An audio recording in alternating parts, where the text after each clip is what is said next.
Now we're going to take a look at arithmetic and geometric series.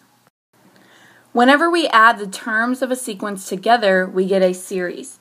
Now, since we have two different types of sequences, we have two different types of series. So finite sequences, when we add all the terms together, we get a finite series, and we can actually find the sum. For an infinite sequence, because we do not have an ending term, we may not necessarily be able to find the sum for the infinite series. To represent taking the sum of a sequence, we use summation notation. So summation notation has a few components. One of the components is the Greek letter sigma.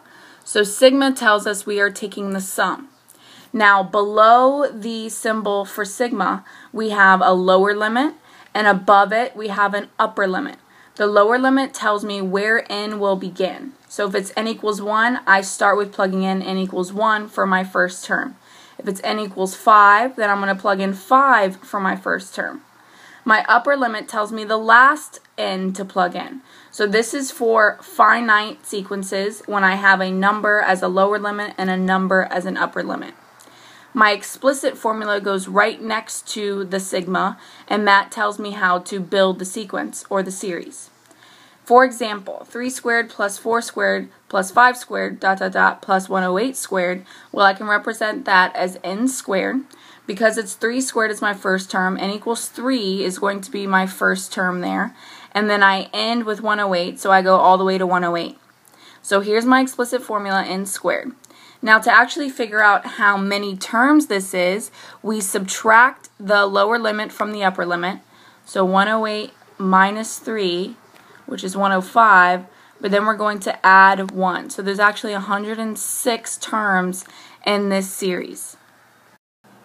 For finite arithmetic series, we can actually evaluate the sum using this formula.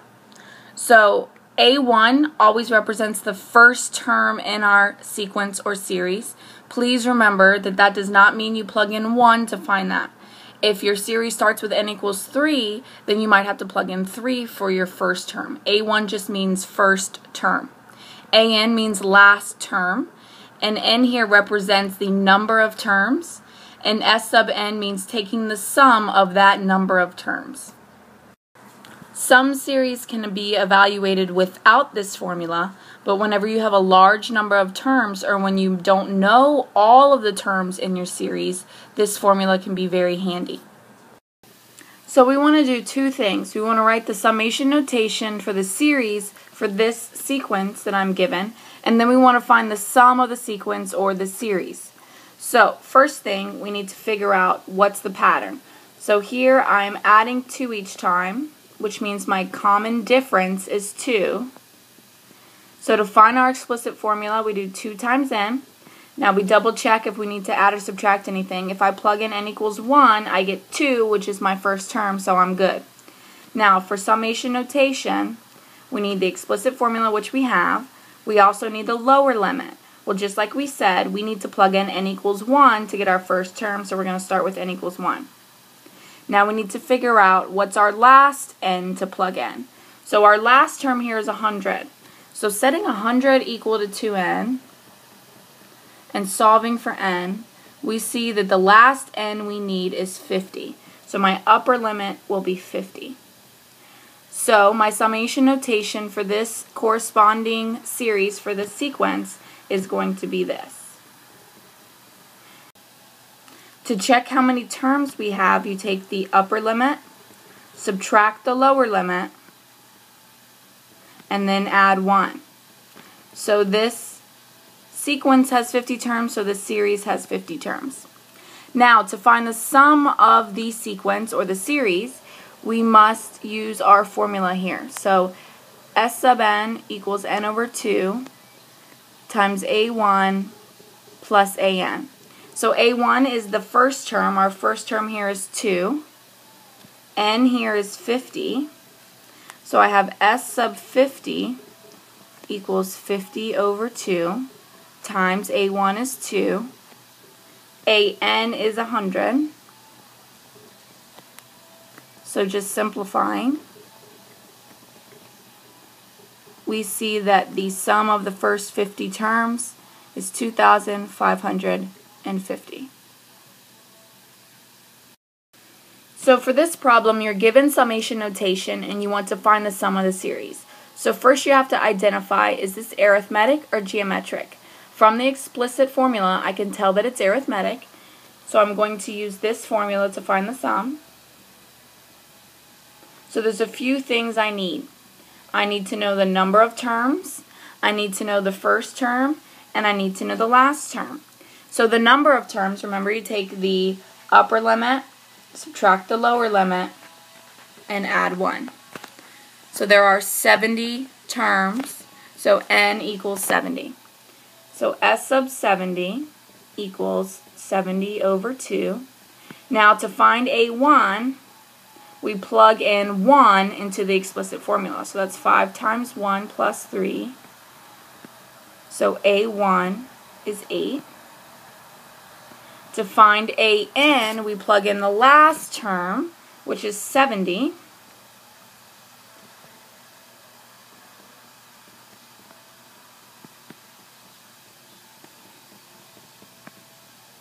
And we get 353. And now we just evaluate.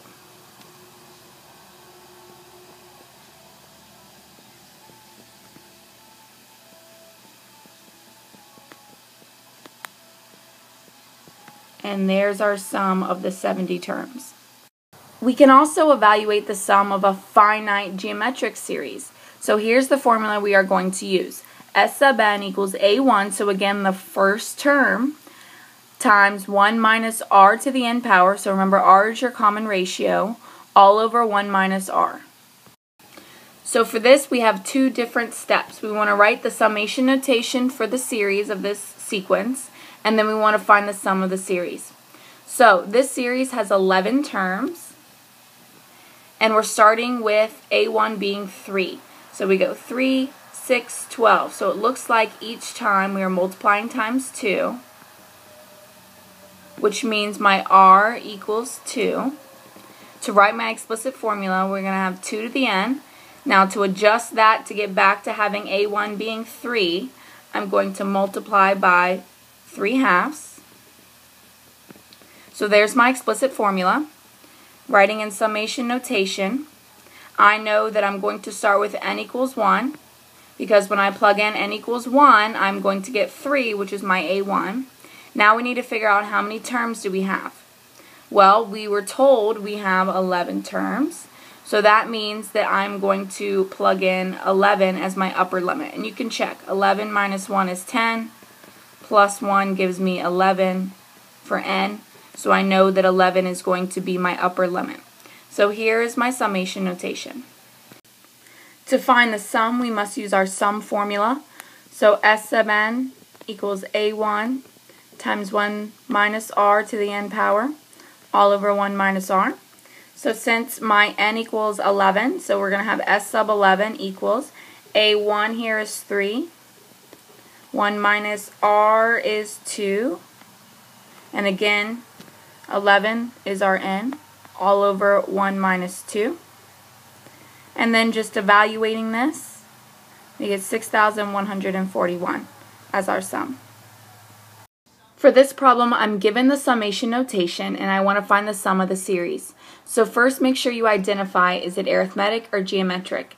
Looking at the explicit formula, we can tell that it's going to be geometric because I have something raised to the nth power.